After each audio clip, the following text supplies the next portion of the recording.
Man, tomorrow is the start of the MLB playoffs, man. The wild card round. I love baseball playoffs. Probably my favorite playoffs of everything, man, because of just how unpredictable it is, man. Tomorrow wild card round kicks off, and we've got a special guest, man. We got my guy Jake Mintz. He is one half of Cespedes Family Barbecue. He is one of the hosts of the Baseball and Bar-B-Cast, and he's also works for MLB on Fox. He does writing and video content over there. Jake, man, it is great to have you on the show, man. How you feeling? It's always a pleasure. Yeah, that's probably too many jobs, right? In America, you need as many as possible. You need them. I don't get tired. I'm amped to be here. This is like the best time of the year. Weather starts to get cold in the Northeast, and playoff baseball, like you said it, it's just weird. Like weird crap happens all the time, every year. It's intense. I can't wait for it to get started tomorrow. Definitely, man. Let's just get into it, man. So tomorrow we have four games, all four of the wild card series kick off. We're gonna start with Rays and Rangers. This will be in Tampa. Of course, for anybody who is not familiar with how the wild card series go, they are best of three. So the first person to get the two. All three games are at the higher seeds ballpark. So all three of these games will be in Tampa between the Rays and the Rangers. Tyler Glasnow versus Jordan Montgomery. Now, when we came on here before we actually started, when we had a little off here, I know Dante, you said you didn't like the fact that Jordan Montgomery was going to be starting in this one. What do you feel about this whole pitcher matchup? I mean, starting a left-hander against that lineup full of right-handers is always sketchy, and especially when they're going to throw Glasnow game one. So I wasn't a fan of that. But at the same time, with the Rangers, their biggest issue this second half of the season has been the health of their starting rotation. So they've been able to try to piece it together, and they've been able to survive, because I know going into it after the trade deadline, we all thought it was going to be the Battle of Texas between the Rangers and the Astros, but fortunately things didn't work out for them that way. However, in this spot, bro, I wouldn't throw a lefty against the Rays. We know, like you said, like Jake said, to his point, the playoffs get crazy, and one team that we know is a veteran of all of that is the Tampa Bay Rays. It seems like over the last few years, we always see something like this with them. So I would try to, I wouldn't have went with Montgomery, but it kind of is what it is at this point. You got to put your best arm out there, and right now he's what they got. Right, and like the Rangers have no better option. Right, desperate times call for bad measures. It's simple as that. They traded for Max Scherzer at the deadline for this exact purpose, and then he got hurt. They signed Jacob deGrom and gave him a bag of money over the offseason, and then he got hurt. And so they are left with what they have, right? And what they have is not ideal. So it's kind of like a beggars can't be choosers situation here for Texas. Now, the one thing with Tampa to remember, last year in the wild card round, they went to Cleveland and scored one run in 24 innings. And so that is a really crappy taste that is left in my mouth when I'm thinking about Tampa in the postseason. Now, Randy Arozarena has a much longer October track record, and he's incredibly fun to watch. And for that reason, I will go with Tampa. They've been dynamite at home all season long. Here's one thing to know about the Rangers, right? So they just finished their year in Seattle. If they had won on the season's final day, they would have gotten the bye. But by losing, instead of getting a week off and flying home, they had to fly from Seattle to Tampa, to play in less than 48 hours. Not exactly the best way to enter October. Right. Definitely not an ideal travel schedule, which actually means a lot. Now, Courtney, you are on the front lines out there in Texas.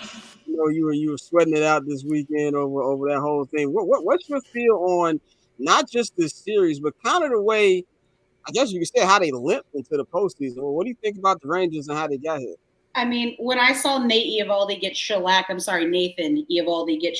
a few weeks ago in his first start back against the Astros, what was that, like maybe 3 weeks ago?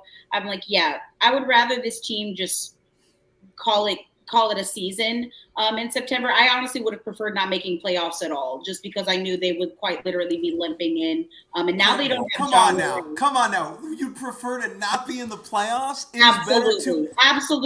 For them to fly from Seattle. That is privilege speaking. Us Chicago baseball fans disagree with that. Courtney, you don't have to take the flight. Like, you don't have to get on the plane. What are you talking about? You think I'm going to take time out of my work day tomorrow? I didn't even watch the game on Sunday because you know why? Because I've seen that film before and I never liked the ending. It is better to have loved and lost than never to have loved at all. That pit in your stomach. Like someone who's never been hurt by the Texas Rangers. That is fair. However, as a lifelong Baltimore Orioles fan, I'm familiar with pain, okay? So let me say, like, that pit in your stomach at this time of the year as a baseball fan, it is a different thing than any other sport because it is a slow burn, right? Yeah. In football, like, you can get punched in the mouth in the first quarter and that's it. And, like, because of the way that baseball, the rhythm of the game is, it's just like this horrible, disgusting pain. It's like losing your keys over and over and over again, right? However, Courtney, that feeling is better than numbness at this time of year, okay? And as a Rangers fan, I am disappointed in you that you are opting. I can own that. I am disappointed in you. That's all I'm saying. Can I say this as somebody whose team was projected to win the AL Central and now lost 100 games? Congrats. I would give up my firstborn to have the pit in my stomach to be like, oh man, I wonder what Dylan Cease is gonna do tomorrow on the mound. Instead, I gave up on them like in like around Memorial Day. Like that's how long ago it was. I don't even remember. I think the Boston Celtics were still playing basketball the last time that I had any type of baseball to watch. So I'm with Jake on this one. You either take the pain that comes with the MLB postseason. Like, and one thing I'll say about this is I'll always have 2005. I feel bad for younger White Sox fans because let's be real, they're never going to experience that. Let's just be 100% real about it. They are never going to get that feeling that I felt for that month of October 2005, but I remember staying up. I remember the pit in my stomach. I remember the joy that I felt on the Scott Passegnet walk-off, the Paul Konerko grand slam, and things like that. And you as a Rangers fan, you remember that 2011 run. That was one of my favorite series. I do remember. That's why I feel the way I feel now. Let me tell you, I'm going to watch this game tomorrow. But if it goes the way in my mind that I know it's going to go, and I see a Randy Arozarena bat flip a la Jose Bautista 2015, I'm turning the game off and I'm never watching this game again. That. See, when people are like, I'm done with this group. That's not how sports works. I'll be back next year. You'll be back next year. Yeah, you'll be back. Don't worry about it. We always come back. But what's your your kind of like, take the fan hat off, Courtney. What's your baseball analysis? My baseball analysis is that they have not been hitting against the Rays very well at home, or away, I should say. I think the Rangers bats kind of went a little bit quiet this weekend, besides what they did to Castillo on Saturday. But I don't feel good about it. I got the Rays in 2. I don't think they have the depth of pitching, unfortunately. I'm gonna say this as somebody who, like, from what I've watched this season, just how I kind of feel about teams that do slump into the playoffs. That might actually work in their favor, because one thing about MLB postseason is all it takes is for you to get hot. Like, it's literally even more than football. Like, because football, yes, any given Sunday, any given Saturday during the playoffs, but with baseball, if you get a pitcher who's rolling, now the pitching is the issue here, that's going to be something that can carry. So I think this is going to be a longer series than usual. I mean, than according to you're expecting. I will take Tampa. I will take Tampa in this one, but I think I'm going to go with Tampa in 3. But I think it's going to be a hard-fought series. You say getting hot, right? Like, it's easier to get to 100 degrees if you're starting at 80, okay? Yeah. And the Rangers are starting below freezing. And so that's the problem here, right? Like, I trust Jordan Montgomery, actually, in Game 1. I think he has been a huge bright spot for them in the second half, and I know Tampa's lineup's not great to face as a left-handed pitcher, but I think he's going to keep them in the game and get the job done in Game 1. And the other thing, last point on the Rangers, Corey Seager is the most boring man in baseball by a mile, okay? But in October, that man has been automatic his entire career, right? And we saw him launching home runs in this stadium during the 2020 short COVID playoffs, remember? when they were playing in Texas, and he was just Yep. incredible in that stadium. So I think Corey Seager has a moment and helps them win one of the games. But yes, they do not have enough to beat Tampa. Let's move on to our next series, man. We've got the Twins. I know where I'm going with this. The Minnesota Twins win probably the worst division in baseball. They had no competition, and they'll be taking on the Blue Jays. Now, at the moment, it's supposed to be Pablo Lopez versus TBD. We don't have a starter right now for Tampa. I would just say this about this. This is no actual baseball analysis from this season until the Minnesota uh Twins actually win a playoff series. I'm not picking them. That's pretty much where I'm at with it. So, you know, the last playoff series they won was the Moneyball A's, like I was the team 10 from years the old, I movie, think. A long like time in ago. the movie. That is like a historical. Like they lost that series. The A's lost that series. Then they made a movie about it, and then a decade passed since the movie, and they still have yet to win another playoff series. Okay, just to put that in perspective. Think about all the things Brad Pitt did before and since filming Yeah, Moneyball. Okay, yeah. it's been a long time. It's definitely been a long time. I want to I think because we all like on the same page with Minnesota. I want to talk about this with the Blue Jays, man, because I feel like the Blue Jays are one of those teams that over the last couple years they've had a lot of hype. You know, the way they've been building, with the way they've had with Vladdy and Bichette and everybody like that. Here they are in a wild card situation again. Do you think there's any hope for this team, or what do you think about them coming into? I'm gonna go to Dante first with this. I mean, there's always hope when you have a young lineup like that, but at the same time, they've been extremely inconsistent. And every time we've expected them to take that next step, they haven't taken it. Like even with Vlad this year, I think he ended the season like his runs created plus was like 118. So like that, he's not a guy that you expect to have a number that close to average. And that's been a consistent theme with this Blue Jays roster. And I'm gonna pick Minnesota to win this. I know Mm, Minnesota's pitching has been really inconsistent, but I think they have two really good starters that are going to give the Blue Jays trouble. And with Minnesota being the home team, I don't see them coming into that ballpark and getting too many runs, even though it has been a launching pad at times this season. But surprisingly, I know the history. I know we've seen them come in the wild card match after wild card matchup and get smoked. But I'm actually picking Minnesota in this one. it's interesting. Courtney, what you got? I also like Minnesota, and I know that's maybe not like the sexy choice. But and if I know we don't know who's pitching yet for Toronto, but Minnesota notoriously does not hit lefties well. So I would personally start Gosman maybe game one. I don't know how much rest he's on right now, but I think that's honestly a good play to at least take game one. I think I like Minnesota.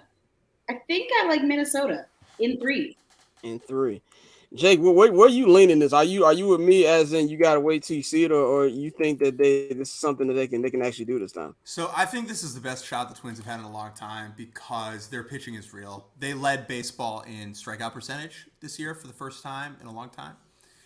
This is an organization that used to just get interchangeable, like Midwest corn-fed white dudes who throw 89, and they would just give up a lot of contact and ground balls, and that's how they try to get outs, right? Yeah. Now they have the best strikeout rate in baseball. And so, like, that is a step forward. That is like a change in player development that is a positive step for the Twins. However, the Blue Jays remind me a lot of last year's Phillies team in that they played below their station, below their capabilities for the majority of the season. Yeah. However, and they're just so talented. This is such a talented group. Like Vladdy and Bo Bichette and George Springer. These are guys who can carry you if they get hot. So maybe I'm betting. I'm going to go with the Blue Jays. I like that team. If they get it to Toronto for any games, I think they can be trouble for the Astros in the next round. Yeah, I mean, yeah, I hear y'all are giving amazing baseball analysis. Now, this is probably just my half hater when it comes to Go the Twins. full Like, hater. Go yeah, full yeah, hater. if I can't have any joy as a White Sox fan, neither should y'all. I'm finna put on my Toronto Blue Jays hat. I'm finna play Drake all week. And we doing everything Toronto, man. How many games does Toronto need to win for Drake to show up at a game? Because Well, That's a good I think question they've because got he's to very get to sleeping. they've got to get to Yeah, against the Astros. They've got to face the yeah, Astros, yeah. Yeah. and it's Didn't got he to be like? Houston Didn't because he like he loves show up in an Houston. He's like Astros jersey? adopted them. He Didn't might. he? I think he showed up in an Astros jersey at some point. I hope he Drake wears an is Astros jersey all season, because the Drake curse is very real. Drake is a shameless sports fan, so I'm pretty sure I need he him in wore that an Yeah. Justin Astros jersey Verlander jersey. because of some Houston stripper he was with. So I wouldn't be Yeah, shocked at Drake doing that. there's a picture of him with like Dexter Fowler, and they're both in Astros jerseys. So I mean, that's not surprising. Let's move on to the next series, man. This is another division winning team who suffered a blow, man. The other Central Division champion. It is the Milwaukee Brewers, who Milwaukee is having a great week. With Damian Lillard being the new guy. Here's another question: is Dame Lillard gonna throw out the first Yeah, pitch in any of these yeah, series? He That's what I has want to to. know. He has He to. He has to. yeah, has to. yeah. That's a He- layup, literally. yeah. That's Literally. literally has to happen. Brandon Woodruff is out for the series, maybe even the playoffs with the right shoulder injury. That is a blow for them. Corbin Burns will be starting, and he'll be going up against. I'm pretty sure I'm pronouncing his last name wrong. Is it Brandon Faft? Is that how you pronounce his last name? Fought Fott. Okay, there we like go. Fought. There we go. Yeah. Brandon Fott. Okay, now The P is this silent. the P is silent. Okay, perfect. Because I one thing I do on this show, I mess up names. So I wasn't too far off this time. But to me, this is an interesting uh series because of what Milwaukee was like in a tight race for a little bit, and then the Cubs did what the Cubs usually do, and that's give up the draws, and then they really took advantage of that. And then I think Arizona has been a pretty good story for majority of the season. Went through a tough stretch where they were at, but they really were able to bounce back and be able to get back into the playoffs. I'm going to choose Milwaukee. I think Milwaukee is the more experienced team, and I think even without Woodruff that they will be able to win this series. But I do think it's going to go the 4-3 in this one. But I'm gonna go with Milwaukee. I've been back and forth on this one. I didn't like the way the Diamondbacks ended the season, Yeah. kind of backing into the playoffs, especially after the way they were playing just that entire wild card fight. Like you said, the injury does suck for the Brewers, and we know how much they rely on their pitching. And if anything happens for them, it has to be because of the pitching. So on this one, in this wild card, I'm going to go Brewers in 3. I agree with you. I think it's going to go 3 games. It's going to be a good series, and that injury will come up big next series. But I think they'll be able to manage, and they'll be able to beat the Diamondbacks. Diamondbacks were a great story though this year. Yeah. I think the Diamondbacks win. I'll take them in 3. I think the Woodruff injury is a huge deal because the gap between him and Milwaukee's 4th best starter is pretty big. The Diamondbacks are at a disadvantage here in that they don't have their pitching lined up because they clinched over the weekend, right? And so their best starter, Zach Gallen, is throwing game 2, and their second best starter, Merrill Kelly, is throwing game 3, which is not ideal. However, and this is maybe more of like an NBA style thought where it's like, who's the best player on the field, right? That's Corbin Carroll, and it's not close. Who's the best pitcher on the field? That's Zach Gallen, and it's not close. And so with 2 teams that are evenly matched like this, part of me is inclined to go with the star power every once in a while. And I think like Carroll is an electric player. If you folks haven't watched too much of him, for people watching, like he is unbelievable. As a rookie, he had 25 homers and 50 steals. The first player to ever do that is crazy. And so I think Arizona can put enough pressure with their running game on the Milwaukee pitching staff and Milwaukee's catcher to make things chaotic late in games. And so I'm going to go with Arizona in 3. Yeah, with Brandon Woodruff being out, I'm definitely more inclined. I was kind of going back and forth. I do think it's going 3 games, but I definitely got to take Arizona in 3. I think Zach Gallen being in, and it's a disadvantage, obviously, that they won't have him for game 1, but having him for 2 and then Merrill Kelly for 3, I think that's going to do it, especially since they don't have Brandon Woodruff. That's tough blow. Have you folks ever heard Zach Gallen talk? Yes. No. It's like incredible, like Philly scumbag accent. Like he sounds like he's at the Phillies Super Bowl parade. It's the South Jersey, like, yeah, I'm excited to pitch. Can't wait to go Like I can't really do it. But So he sounds like a member of the Soprano family. yeah. But it's like I'm trying to get. It's like go Birds. Like he's like a big. Hey, you think Clayton Kershaw could be the quarterback for the Eagles? Like he's like that kind of guy. He's definitely trying to figure out why AJ Brown was yelling at Jalen Hurts a couple weeks ago. Like he's one of them type fans. He's amped about the brotherly shove. Like that is something he is thinking about that all the time. I guarantee it. He's watched the Kelsey documentary 4 times. But he's watching the Kelsey documentary for Jason. For Jason, right. It's hilarious that anybody's impersonation of someone from Philly is just to say "Go Birds." Go Birds.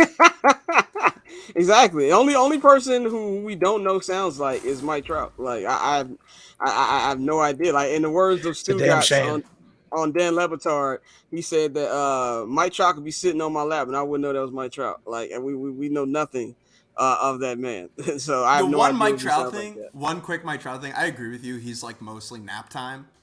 Do you know that he is? And this is kind of a baller move. He's building his own golf course with Tiger Woods.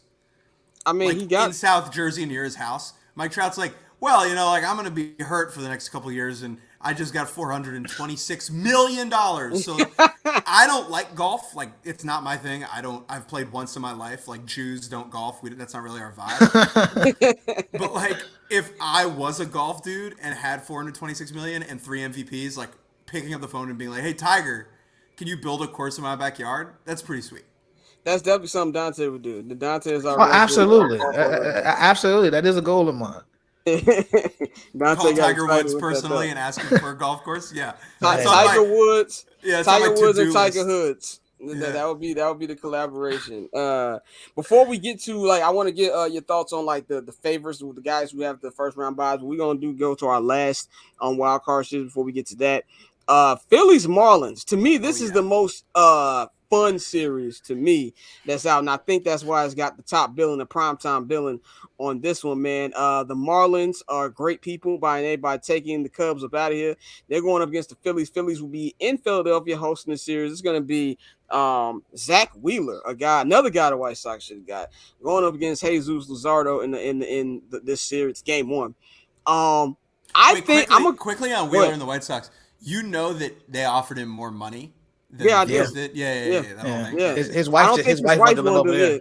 Yeah, his wife's which is understandable. I'm from New Jersey. Yeah, she was like, I'm staying there. So I wish she was there, not Dallas Cowboys. But I'm not going to go through that trauma again. Anyway, I think this is something where I'm gonna pick the Phillies just because they're more battle tested. Just the way they ended the season, I feel like they went on a little bit of run, and they've got you brought up Jake, who's the best player in this series? It's Bryce Harper, and then I apologize for any and all Bryce Harper hate that I've ever said. That was more me lashing out because he's not playing at 35th and Shields. This dude is a monster. He had an incredible postseason last year, had a great World Series, and I think they're gonna be determined to try to get back to where they were last year. And I think that Trey Turner, what he's gonna do. We all know Trey Turner as a resident of Los Angeles for almost the last decade. Trey Turner, I've seen what he's done against the Dodgers and what he did with the Dodgers. Yep. And I know that this is somebody who's playoff ready. And the Marlins are a fun story. I love Jazz. I love what Jazz is doing there. I like that whole team. Shout out to Jake Berger, who I'm glad that he gets to play winning baseball. I'm happy for Jake. I like how everything that front office has done. First female general manager to make the playoffs. I love everything the Marlins are doing. But I'm going to take Philly, and I'm going to take Philly in 2 games, but I think it'll be an exciting 2 games. Yeah, and I agree. Shout out to Jake Berger and Jake and Courtney. If you haven't realized this is your first playoffs with us, one thing me and Scott do is every time I'm in the playoffs, we look around and look at the amount of Chicago White Sox that are contributing for other teams in the playoffs. So that sounds really healthy. Yeah, so definitely shout out to Jake Berger, man. They sold high on him, but the guy we got hurt. But no, I got Philly in 2. I think it's going to be an entertaining 2. But at the end of the day, I know the Marlins story was good, especially coming back toward the end of the season to clinch. But this season against the playoff teams, they were 26-38. Big injuries in the starting rotation. Sandy's out for the year. Yuri's out. Luis has taken, I think, 1 at bat in the last 2 weeks or something like that. So, still trying to see where he's at. So that's one of those things where I think it's a great story, but it's about time for them to run out of steam. And this is probably the worst thing the Braves wanted to see, because this is exactly what happened last year. Philly got hot, and then Philly's going to win this wild card series and come to Atlanta. So I got Philly in 2. So I'm on this one the whole way. So I'm covering this series for Fox. I'm taking the train down from New York tomorrow. Fire. And I'll be at Citizens Bank Park in Philly all week. And then I will follow them to Atlanta when they win I'll the say series. this, not to cut you off. It's better than where I'm be for the next couple days in D.C. watching the Bears get mollywopped again. So, much better place to be. Sports is really an addiction, isn't it, huh? It is an addiction, yes. So I just want to give you guys some hope on this quickly. So, like, I'm not advocating to do this, but before I talk about the Phillies. So I used to be a football fan. I grew up in D.C., but my whole family's from New York. And so I grew up a big New York Jets fan. Like, my grandfather took me to Jets training camp when I was 5. And I got to meet Curtis Martin. And I was like, that is so cool. So amazing. I had the jerseys. You know, I was like getting Jets stuff for Hanukkah. Like, that was my life, right? They were good when I was in high school, like the Mark Sanchez teams. They went to 2 AFC championship games, right? Yep. And then the butt fumble happened. Okay. And it's been all held in. I have not watched an entire Jets game start to finish since the butt fumble. I quit cold turkey. I jumped off the bandwagon. I said to myself, the New York Jets are no longer providing joy in my life. I'm done. I'm done. And I've literally been done since my senior year of high school. Now, didn't you just give me a whole spiel about how I shouldn't let the Rangers rob me of the joy of being a sports fan? Wrong. Here's where you're wrong. Okay? I am talking about the fandom as a whole. The sport of football was not my thing anymore. And the Jets only accelerated that process. You are in the playoffs. Okay? If the Jets were in the AFC Championship game, I wouldn't be like, all right, time to bail. Like, no, I waited until Mark Sanchez tumbled into some center's ass and completely changed the perception of the team. Anyway, all I'm saying is, if things faith and commitment and fandom is overrated. Like, jump ship. Jump ship if it gives you joy. I wish I could. I've been able to mentally let go of the White Sox. The reason I've never let go of the Bulls is because Michael Jordan told me as a kid that this sports life is supposed to be easy. He lied to me. So I actually should have a problem with Michael Jordan, but I will not let go of the Bulls because of the joy they gave me as a kid. The Bears is a sickness. I covered the team. This is my 3rd season covering the team. Yesterday, my professionalism left my body after that Justin Fields interception. I sat up there in that press room for about 10-15 minutes before I walked down to the locker room and saw Justin Fields just defeated in the corner. Like, I wanted to go give him a hug. Like, it was that bad. And then watch Matt Eberflus do a word salad for the next 20 minutes. And I was just like, I need to stop. So I respect that you're able to pull away, because I can't. It's like I'm glutton for punishment. So any woman out there who think that I can't go through tough times, the Bears are an example that I can. Yeah, not me though. Like, I'll bail if things get rough. Like, I wish I was like that. Like, I wish I could do that. Anyway, let me just hop back to the Phillies. Yeah, I don't want to rant on this. No, you're good. You're good. The Phillies are electric. When that stadium is packed in October and that fan base is rocking, that place is special. It was amazing last year, and I can't wait to just get to witness ball there again. And the dude who I'm thinking a lot about is Kyle Schwarber, who is having one of the most bizarre seasons ever. I think his batting average is under 200, but he's still hitting first. And part of that is because he has 47 home runs. And part of that is because he sees more pitches per plate appearance than anybody else in baseball, right? Like, he's in like in the top 5. And so to have that guy hitting first is actually a big benefit to have a pitcher work in the first inning. He's super fun to watch. I'm a little worried about the Phillies' left-handed hitters against the Marlins' left-handed pitching.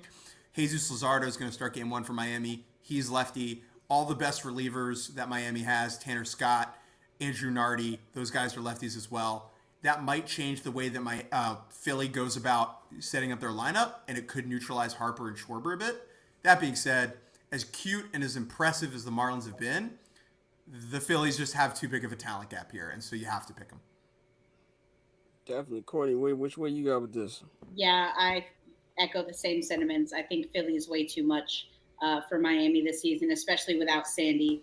And I can't remember who it was that said it, and it actually kind of gave me the same thought, just because I'm I know everyone's got the Braves and they're like the favorite right now. I really like the idea of Philly knocking off Atlanta again. Their rotation there being Atlanta is, I told y'all before, is just two kids in a trench coat. It Um, is. I don't know if I trust them over a long term series, especially against what Philadelphia is doing right now. They have an absolutely stellar team. It's giving flashes of like 2014, 2015 Royals. I think I like Philly not just in this series, in 2 games, but they might go all the way. Is that bold? Is that That's bold? not really. It's not really. It's not. It's high. It's high voiced. It's high pitched, but it's not. It's yeah. It's a little bit on. It's a little bit. Is it It's a, Paul? yeah. It's a little bit on the Larry Davis scale, maybe. But Yeah. but it's just not. It's not a hot take though. That's perfect segue to what I want to get to before we get you up out of here, Jake. One, you're a diehard Baltimore Orioles fan. So I know you're having an amazing yeah. Tell me 2 things. One, how fun it's been to watch this Orioles season, and how far do you think they're gonna go? And who should truly be the favorite between them or Dodgers and the Braves? So you know that LeBron meme where he's like, "I can't believe this is my life." Yeah, that one. Yeah. That's that's what being a Baltimore Orioles fan has been like. Their glow up has been so instant, and it is like the 99th percentile of what you dream of. And as someone who a couple of years ago was in your shoes, as a fan of a helpless team, I feel guilty. Honestly, is how I feel. Is the first feeling, and I need to move past that and let the joy in a little bit. Yeah, you do. Because it has been a remarkable year for this team. They have made improvements in tons of different areas. Their general manager, Mike Elias, has done a phenomenal job, not just revamping the roster, but making the players that were already on it better. So there's this perception about the O's, and it's fair to a point. Like, they tanked for 5 years and got a bunch of top picks, and now they have Adley Rutschman and Gunnar Henderson and Jackson Holliday, who's the number one prospect in baseball. And that's true. But in 2020, their starting outfield was Cedric Mullins, Austin Hayes, and Anthony Santander. And this year, that's their same starting outfield. The guys, when they lost 100 games, are now starting for them when they won 100 games. And that is a testament to the coaching staff at the big league level to develop those players once they're already in the bigs. And that's what's been most impressive about that team this year for me. Now, are they better than the Dodgers or the Braves? No, they're not. But that's okay. Sometimes not the best team wins a World Series, right? There's random chance involved. So I'm just amped to get to see it. Yeah. Exactly. So, but between, let's say, if we doing like favorites, and because I know is somebody who, like I said, I have no shame being a bandwagon Dodger fan. I've been there almost 10 years.